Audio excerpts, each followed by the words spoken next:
يا اهلا بالرايقين.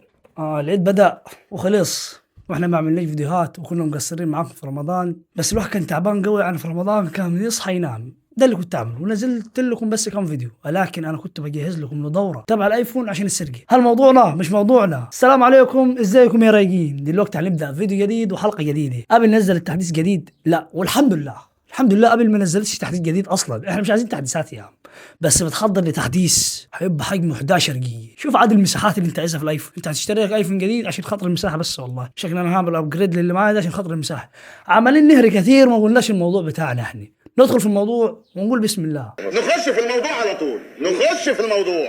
دلوقتي شركه ابل عملت ابجريد للتحديث القديم اللي هو 26.3.1. ازاي عملت ابجريد وهو مش تحديث؟ اقول لك ازاي. التحديث القديم كان معمول في طراز كده، جنبه رقم محطوط بين اقواس قوسين كده، ولكن اضافه حرف الاي عشان اول حرف من الاسم. يعني لا بهزر معاك.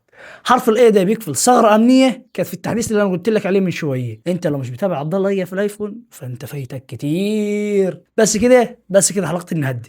اصبر ما تاخدش بعضك وتجري. عاد الجديد بقى الاسبوع ده هينزل لك حلقه ثانيه بتعرفك بخلال 3 ضغطات فقط تخلي الايفون حته حديده. وانت تدخل الايفون اصلا حته حديده.